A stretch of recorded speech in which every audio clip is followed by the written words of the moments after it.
This as there are multiple confirmation hearings going on right now, as Biden might be the first president in modern history not to have any cabinet members confirmed by the time he is sworn into office.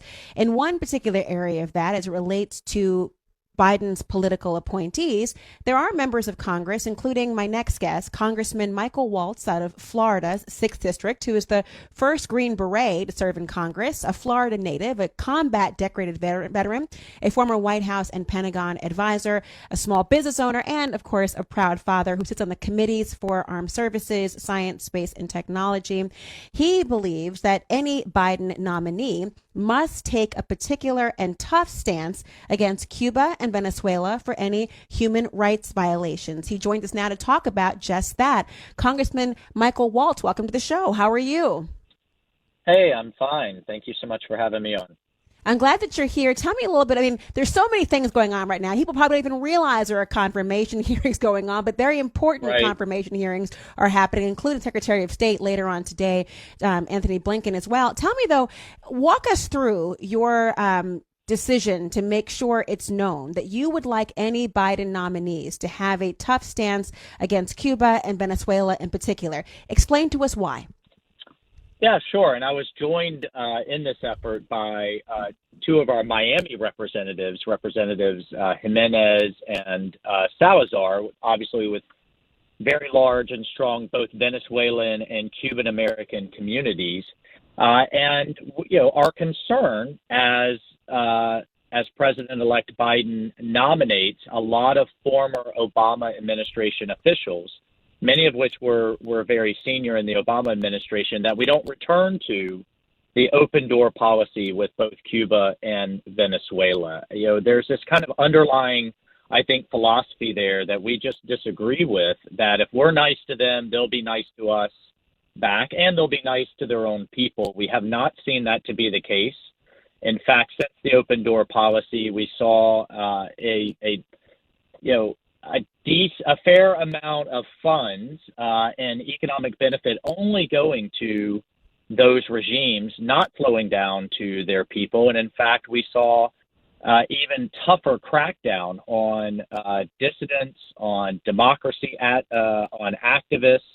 And we saw a real spike in extrajudicial both jailings and sadly killings since the open door policy of the Obama administration. So we believe very strongly that we need to maintain a pressure on both of those regimes.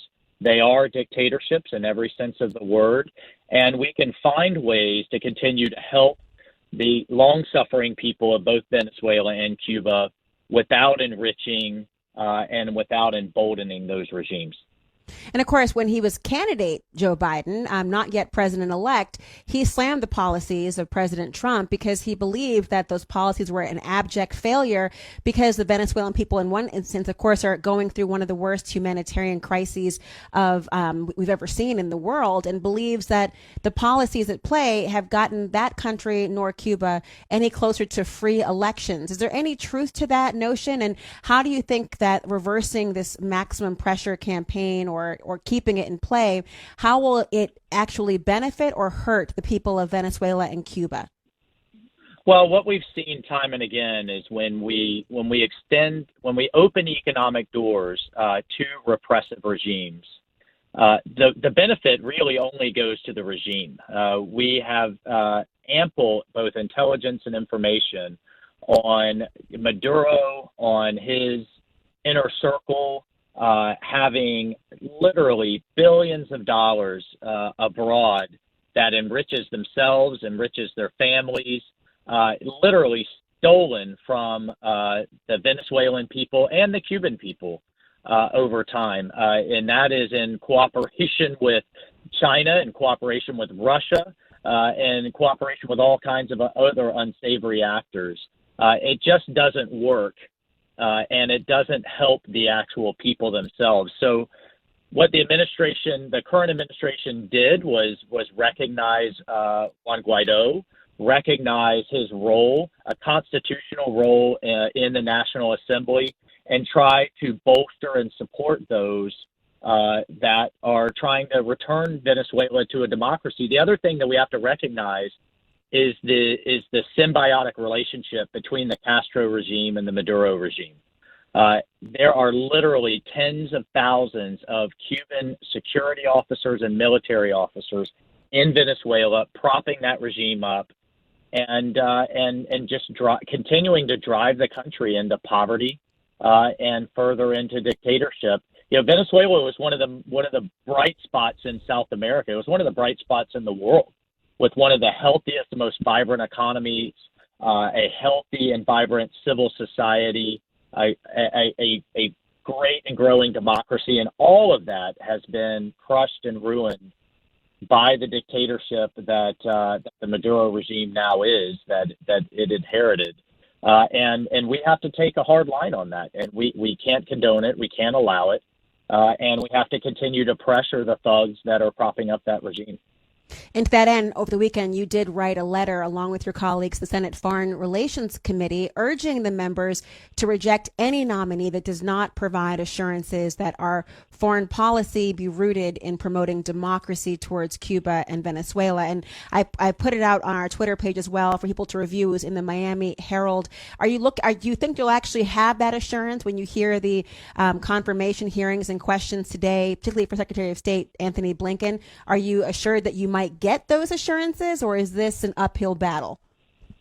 Well, from what we've seen so far, we have already received an assurance in response to this letter that they will engage with, and I hope formally recognize Guaido and his role in the National Assembly. What is unclear in my mind, and coming from Anthony Blinken and from Biden's team, is what kind of engagement they will have with the Maduro regime. I continue and will continue to argue that he needs to be isolated. They need to be cut off from their overseas funds, and we need to continue to press and raise this issue with both China and Russia as they prop up and support the regime, along with Castro. I mean, that's just a whole kind of menu of bad actors right there. And at the end of the day, who's suffering are the poor people of Venezuela that, again, at one point enjoyed a vibrant economy, education system, a political system, civil society. All of that has been ruined, frankly, by bad governance and what has now become, what has become a dictatorship. And of course, we're all watching and seeing the children who are suffering and the humanitarian crisis that looms among human rights abuses. We certainly hope that there will be some assurances that America will continue its role to try to make sure we spread democracy in the most productive and humane way. Congressman Michael Waltz, thank you for your time. I appreciate it.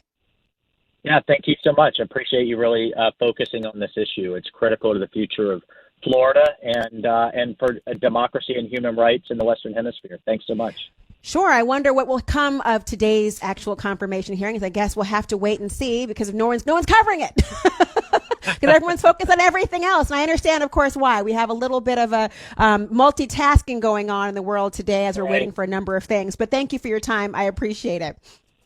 All right. Take care.